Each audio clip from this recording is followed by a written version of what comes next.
Hi everyone, I'm Nathan here with the ebookreader.com. For this video, I'm going to give you guys a review of the new entry-level touchscreen Kindle that costs $79 at Amazon. This is the new one that came out in 2014 to replace the old non-touchscreen basic Kindle. So this one, it's basically the exact same as the Kindle Paperwhite from a software perspective. Where the differences come in is the hardware. So I'll go ahead and talk about the hardware a little bit here. It's got the more rounded or the more blocky of design than like the Paperwhite. I really do like the Paperwhite a lot better from the design perspective for sure. This is just sort of plastic. It's got the plastic textured back instead of like the soft coating like the other ones do, but definitely more affordable at the $79 price point. I'm gonna go ahead and talk to you about the features. So it's basically the exact same software that you find on the Kindle Paperwhite, but the hardware, it doesn't have the same sort of features hardware-wise as the Paperwhite. So the main thing is it doesn't have a front light. So like when you don't have ambient lighting, there's no source of illumination to light the screen. So the Paperwhite has the front light to help with that. And the Paperwhite also has a higher resolution screen. Other than that, they have the exact same amount of memory. They got the same processor and speed and software. They're identical. The one other difference is that this one has an infrared touchscreen, so it has more of an indented screen here.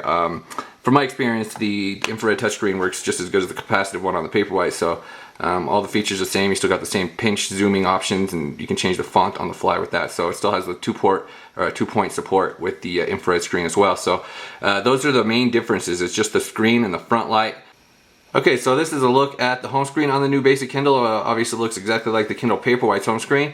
We got the ad down here because this is the $79 version, and it also shows an ad on the home screen. That's where the ads display. If you want to spend $20 more, you can get rid of those, and it'll just show the regular Amazon screensavers and nothing down here. Actually, when you get this device, it shows 3 titles on top, and it'll have this bar down here for recommended reading. I usually turn that off because I don't like looking at it, but that's you can turn it on and off up here in the personalize your Kindles options. So if we go right here to recommendations and offers, so this is how it normally, when you get it out of the box, this is how it looks. You just got the 3 titles up there, and then it shows you the recommended titles down there. So you can go ahead and turn that off in the settings menu if you want.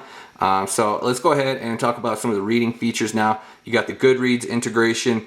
This device also has the experimental web browser, just like the old Paperwhite, and it's also got the vocabulary builder, so it's got all those same features. Oh, you can also go to list view if you want the old school Kindle list view for your home screen, and you got the cover view option as well, of course. So let's go ahead and open up this ebook, and I'll show you some of the features. Let's go ahead and increase the font size. So you got the exact same font choices and font sizes as the Kindle Paperwhite.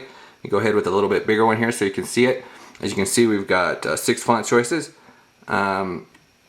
We've got 3 line spacing and 3 margin settings, and so I always just basically use the biggest or the smallest line spacing and the smallest margins. I wish they were a little bit more customizable, but it's how the Kindles are. We've had this for a long time. You cannot add your own fonts is like my biggest gripe with the Kindles.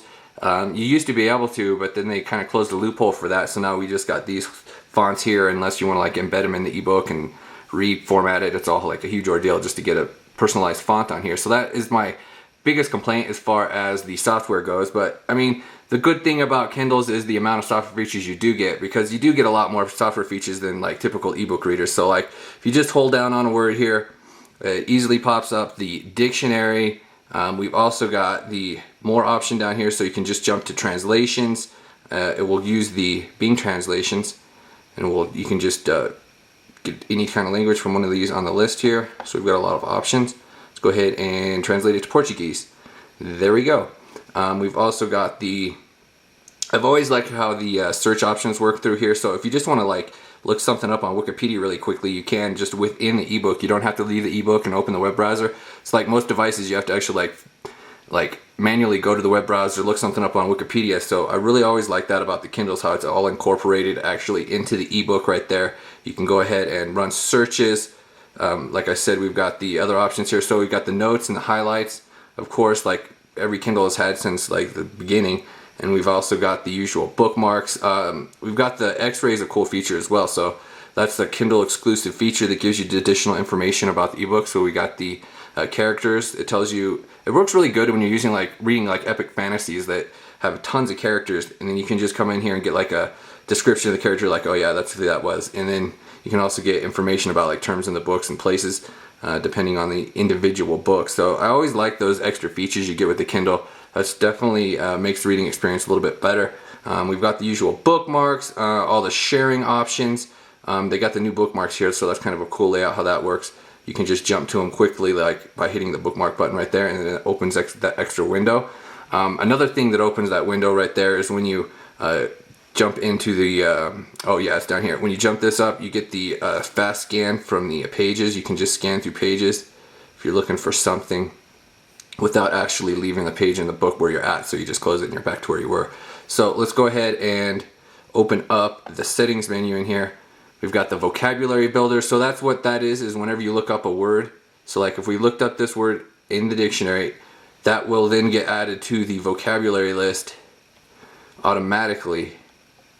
So then you can jump open to your vocabulary builder. See, there we go. The words we've looked up are automatically in there, and then you can just go ahead and get flashcards, and then you can go ahead and mark them as mastered once you've learned them. So that's some cool learning features as well on the Kindle software that the Amazon's incorporated onto here recently. We've also got the reading progress indicator. As you can see down here, it tells you how much time it estimates based on your reading speed, how fast you'll be able to finish the chapter or the time left in the book. You can also jump to the landscape mode if you want to read it like this. So it is kind of nice to hold this way. The big huge area down here isn't exactly attractive, but it actually is quite nice to hold from the bottom and gives it a good area to grip.